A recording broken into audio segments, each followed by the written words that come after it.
Previously on Pinkie's POV. The fuck do you mean nobody made a bald Zoe mod yet? I didn't say sup!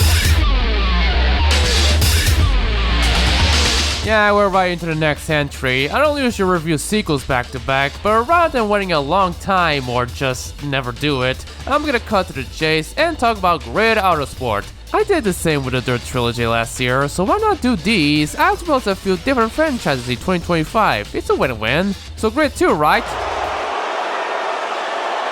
Well, not terrible, it wasn't the sequel people hoped. The handling system as well as its career mode divided fans for sure. But I'm not gonna waste my time talking about it because I already did it last time. But as soon as the codies were done with that game, suddenly they figured people might not like it as much as Hardy Grid, so they've decided to just make a follow-up quickly. Crunch was definitely inbound. And so, Grid Autosport got announced in April 2014 and released 2 months later. At first, it was released for the 360, PS3, and the PC, despite both the PS4 and the Xbox existing, but it got later ported to phones and the Nintendo Switch of all consoles, albeit with bits of content cut due to licensing issues. And unfortunately, these are the only versions you can buy new on their app stores. Every version else is still listed. Now, the console versions are easy to find used, but good luck finding the PC version. Unless you pirate, which I most definitely did not for this video. Don't worry, nobody's moderating this shit. So let's see if it's any better. As expected, Intel sponsors this game as well. Too bad I'm wearing a different shirt now.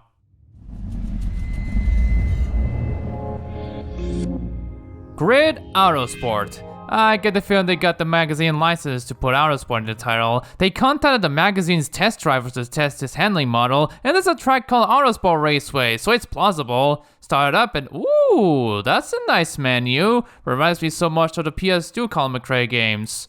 Wait, go back.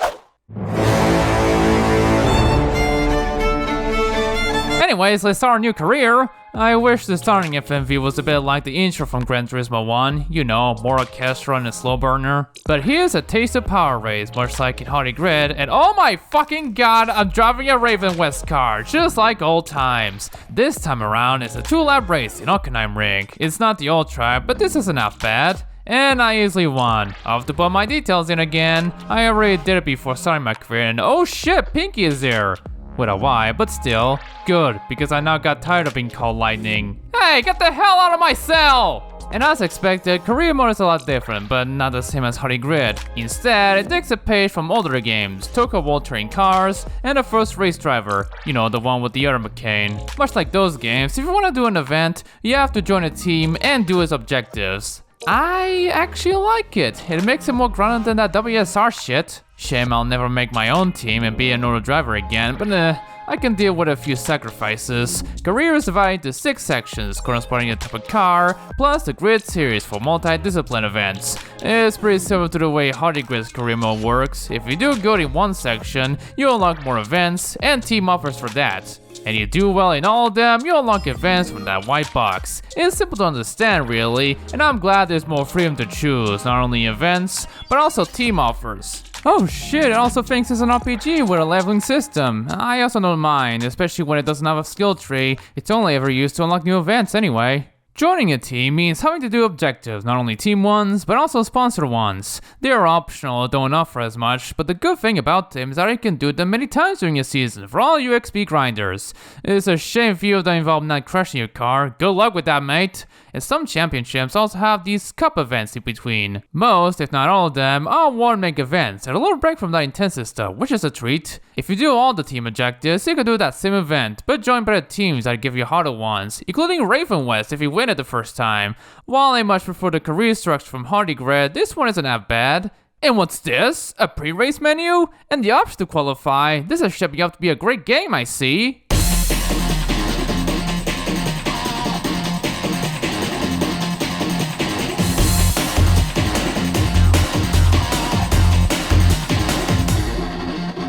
This is gonna be quick. The graphics are much similar to the last game, except the visual features dropped to a minimum. Now it's much clearer. And the night races aren't as glary as before, albeit much darker. Makes sense, and hey, I don't mind. At least it doesn't look like an astigmatism simulator. Even the HUD isn't as shit. It has more damage indicators and drop shadows now. But what I don't like is how shaky the camera is by default. Seriously, this is too much. Thankfully, you can just remove it altogether in the options menu. And look, it's cockpit view again. Actually, 2 of them. And yeah, people still complain about it because it's blurry as shit. Yeah, I called the Cody's lazy and shit, forgetting this was made in a year. But they're both better than in Hooded Grid. At least I don't get to see all the wheel while driving. I still prefer chase or hood cam though. And still no review mirror, come on! While the replays aren't as stylish as the last game, at least they're not letterboxed. The menu itself is pretty alright. Again, it reminds me a lot of the old Colin McRae games and maybe a bit of Race Driver 3. However, while I like the minimalist look, with the top section giving me Nightmare Kart vibes, I feel this is a downgrade from Hardy Grid and even the last game. That one had a nice menu with an interactive screen and shit. It felt like a place. This feels liminal. Why not have a series like in CMR5? At least the Grid Online menu did minimalism right. For sound, they're about the same as the last game. Pretty great engine noises and crashes. Although they also added a rumbling noise whenever another car is right behind you. Also forgot to mention the silly flashback sounds. However, I wish they kept the old starting countdown from the last game. This one reminds me of Dirt Freeze, which the Cody's reused in plenty of the later games.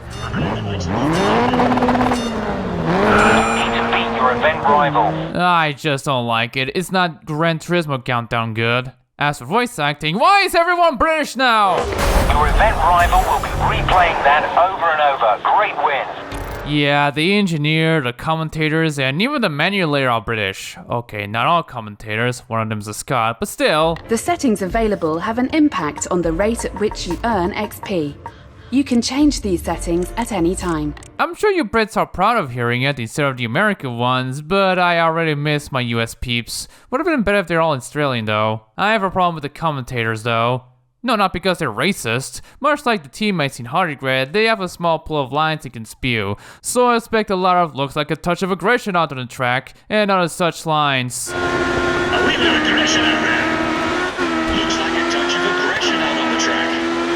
Oh, that was a nasty crash. They're going to find it difficult to recover from that. I asked the monkey spot to shut my teammates up, and this is what I get. Music is just meh. This time they're composed and remixed by Phonat, you know, the Get a Burning guy. He remixed the Grid 2 soundtrack for the pre-race and replay bits, but I just don't vibe with it. The pre-race ones are better, and when it comes to the replay bits, I feel they butchered a few of them. His remix of Checkpoint? Did not like it. But I like his original stuff for the main menus. It's so relaxing and bopping during loading.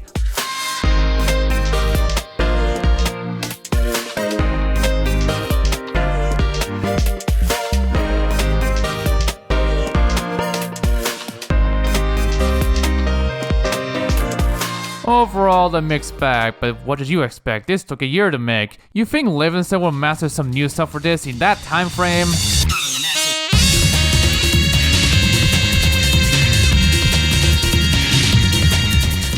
I'm happy to report that.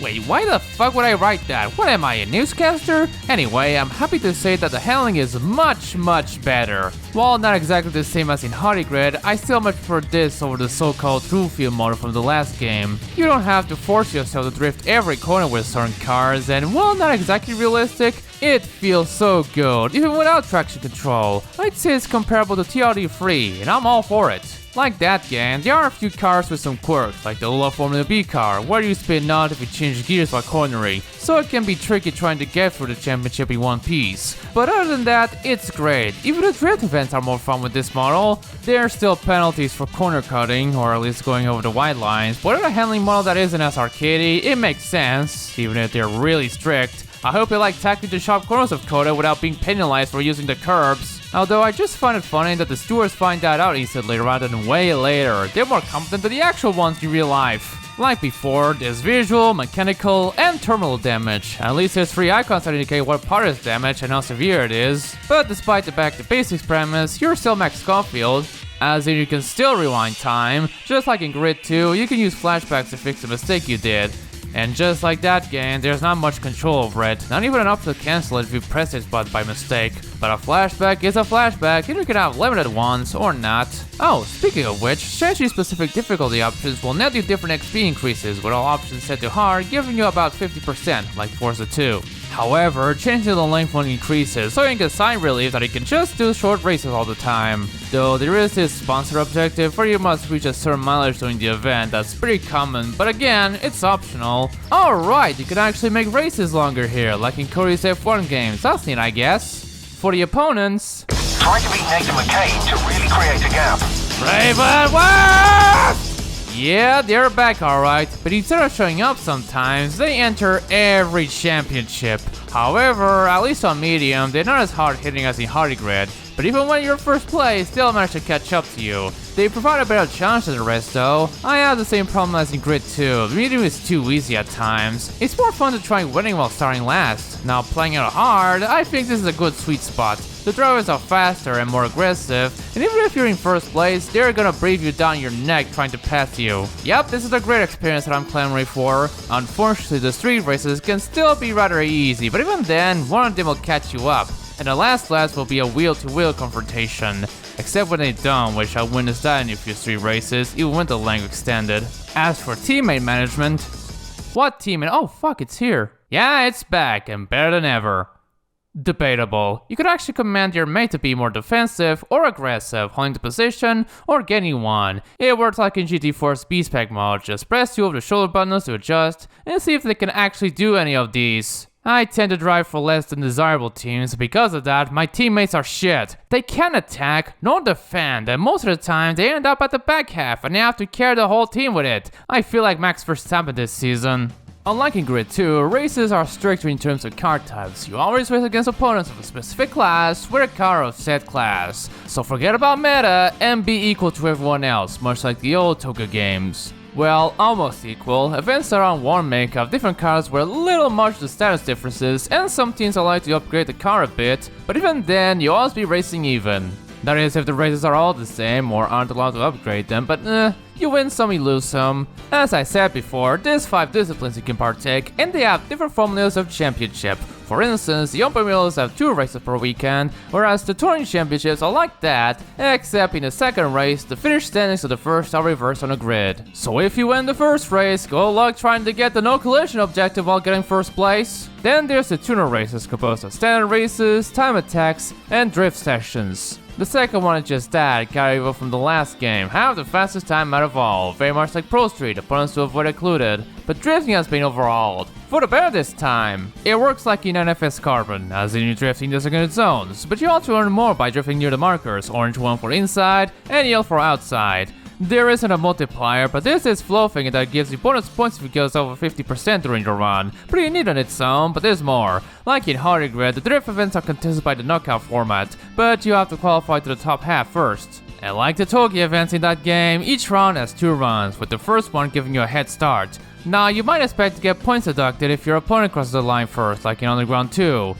But it doesn't. No matter who crosses it, nobody loses points. I don't mind, that would be hell if it did. So yeah, whoever has most of the points in both runs wins the round. I much prefer the one from Hardy Grid, but this was great as well. I just wish this game can detect spins better. My score! Then you have Endurance, which are all-time races, and always set at night apparently. This time is where tire wear is actually important, finally! However, there won't be any pit stops here because, well, the pits are always closed. But don't fret, tire wear scales with Race Link, so the wheels will live a long time, even if the race takes an hour to finish. But just like in Hardy Grid, the race is instantly over once the clock strikes 0. And then there's the street events, which are just standard lap races, but without the option to qualify for some reason. Oh yeah, and they all take place in city tracks, straight to the point, and I like it that way. Again, not as good as Hardy Grid, but it's still not as linear as CRD 2 and 3, even if it has shades of the latter with the events divided into disciplines. The only thing missing is the off-road one, but of course, dirt exists. And even then, I'm pretty sure they botched the dirt events like they did in TRD 2 and 3. What the fuck happened here? But I'm not done with race types, there's drag racing, part of the DLC pack. There isn't much gimmicks other than you have to stage your car, as in putting the wheels at the right position before the lights come out. Oh fuck, I didn't expect a quick countdown here! I'm sure drag queens love the inclusion, as well as having the funny cars, but I just don't give a shit about it! Let me introduce you to the concept of corners. But like I said, they're DLC, which means it's not included in career mode, so that's a relief to me. There's also Demo Derby as well, yay! But despite not being DLC, it's never used in career mode, not even as cup events. Not so yay. But for fans of Grid 2, which I'm told they exist, no need to worry, because Eliminator and Checkpoint races are carried over from that. It's just that it's not used in career. As much as I'd like the knockout races in Grid 2, it would feel out of place if it was, though. Shame the song during the eliminations is just a more subdued remix of that Grid 2 track. Doesn't help that the volume is so low.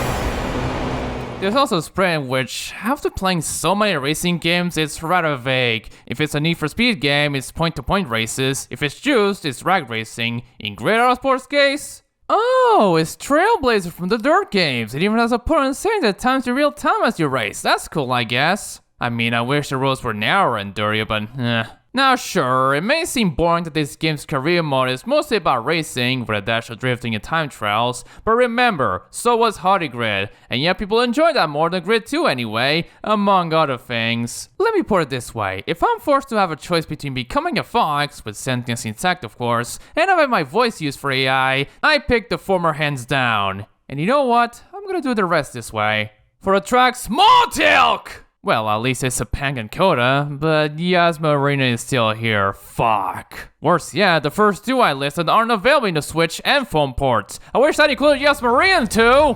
Thankfully, this game has a healthy selection of real race courses, more so than even a Hardy Grid. 13 tracks, including the returning Harama and Circuit Mont Tremblant in Canada. Suck it, Gilles Villeneuve! Shame Le Mans didn't make the cut, not even as DLC, though there is Silverstone and the returning Donington Park opening this count to 15. The former has the old layout, how are they allowed to put that nowadays? Not only is there the fictional Autosport Raceway with an oval debut, but Octama Circuit is back too. I just hope my opponents are more consistent here. Also, some of the city tracks from Hardy Grid, as well as all the places from Grid 2, are all here as well. Except for Miami. Come on, why do you have to take Chicago with you? No live routes either, but I hardly care about it anyways. I don't have much else to say, other than the point tracks being so out of place in a game like this, even if it's just DLC, meaning it's not part of the career mode. I've said my piece about the tracks that showed up in the first two, including Barcelona and Yas Marina Grid 2. This still hurts! But I can say that the Autosport track is pretty great. Imagine lost its string, but the elevation changes in the infield. It's fun because of that, as well as corners that you can take flat out with a Formula B car in the full layout, so long as there isn't anyone in front of you. Plus, the drift tracks are entertaining yet challenging as well, and I commend the effort that Cody's did fully. The car selection is also a lot better, more race cars and open wheelers, yes! As well as more street cars like the modern minis, which Raven West apparently used in the hot hatch races for some reason. That fact gave me the impression that they made Raven West shit when I first played it, but thankfully, they get back on their feet with the coupes. But other than that, more racers like the Super GT cars, racing utes, DTMs, fucking prototypes, and 3 kinds of open wheel cars, including the IndyCar. I just wish there was more though. Even despite the diverse list, it's not diverse enough. The standard top level endurance races are all one make, where you only drive this smaller prototype, and that's a real shame. Score 1 for Hardy Grid.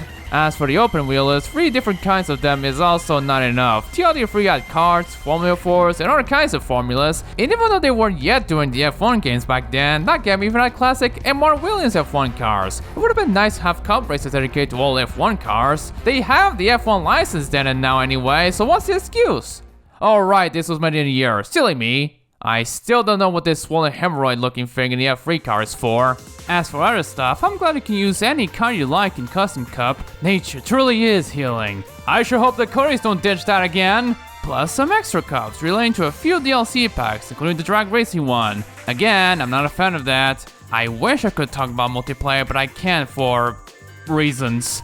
But there's at least split screen and time trial mode. Man, what's without a mission in that last game? So that was Autosport. It felt less like a follow-up to Hardy Grid and more like one for the first race driver, and I quite love it. Even if it didn't have as much plot as that, not only is career mode better than Grid 2, but so is the handling and the amount of cars and tracks I can try out. Sure, it's not as good as Hardy Grid, even feature-wise, I wish they brought back multi-class racing. I love that game, but even if you see it as its own thing, like Grid 2, I think you'll enjoy it as much as I did. I'd say I recommend it, but again, except for the phone and Switch releases, it's been delisted. The original version is a proper definitive edition to me, and while the PS3 and 360 versions are hard to come by, the PC version as well as its DLC are a different story. But I'm not here to link to a petition I made to demand Codemasters to re-release it to modern systems, because holy shit, just pirate it!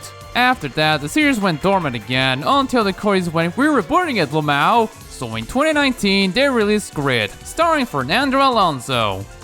It got worse reviews than Grid 2 somehow, sitting on average at the lower 70s according to Metacritic. I guess I have an unpopular opinion over many. I much prefer this over Grid 2 any day of the week. At least the handling isn't out of whack. You know what else has an out of whack handling model? The next game I'll review, a cheating clone from Square. Fun. Oh good, she's in her fox form. Does not technically count as being naked. You look like a Turk. I just went back from a wedding. How are you, little vixen? You know I have the same height as you in human form, right? Well, I don't have an animal form the same size as you, so bleh. Hey, I know you. Ah, don't be shy. I haven't gotten your name. He's Kenneth, a mute intern. He can't hear us, but he can't speak. Nice knowing you, Kenneth. I'm Pinkie. Those eyes. You a werewolf? Not really, but he's not human either. In fact, he's just like you. Mostly. Another shifting fox? Huh. No wonder why he was intrigued by me. Arctic fox, to be exact. Unlike you, he was never human to begin with. That's why, other than his grunts, he can't vocally speak, but he can talk in ASL. Shame I don't understand it. Well, you better learn soon. So, still haven't gone mad from the loneliness? Not really, this isn't exactly solitary confinement. When you have guys you can shout with, you're never alone. Quite friendly, actually. And are they okay with you being a nudist? In human form, that is. Sure are. Except for the day shift guy. He doesn't like the vibe much. Ah, you really love what she does, huh, Miss Madeline? It's okay. Just don't get too distracted. Go get some sleep. I'm surprised the higher-ups haven't extended your sentence because of that. There's no need for an extension because, well, I'm here for life, as much as I hate to say it. The courts haven't decided if you should be punished for killing both a criminal and an agent. We don't even know when the trial will start. Although, I highly doubt you'll be free from this. Is justified. What Gordon did was out of cold blood, and the HCF's new management has only made every mystical person's lives miserable. If I win, the forces will be in big trouble. This will not be a kangaroo court. Welcome to Trump's America. It will always be a kangaroo court. Best they can do is sending you to El Salvador. Anyways, I'm gonna be very busy touring the world with Captain Claire. Something to do with tracking down and procuring a mystical amulet. So I won't be visiting you for maybe 2 months, so review whatever you want. And yes, that includes anything from Activision or Ubisoft. Au revoir, Saleh Renard! Those fascists are gonna regret sending me down there if that's the case.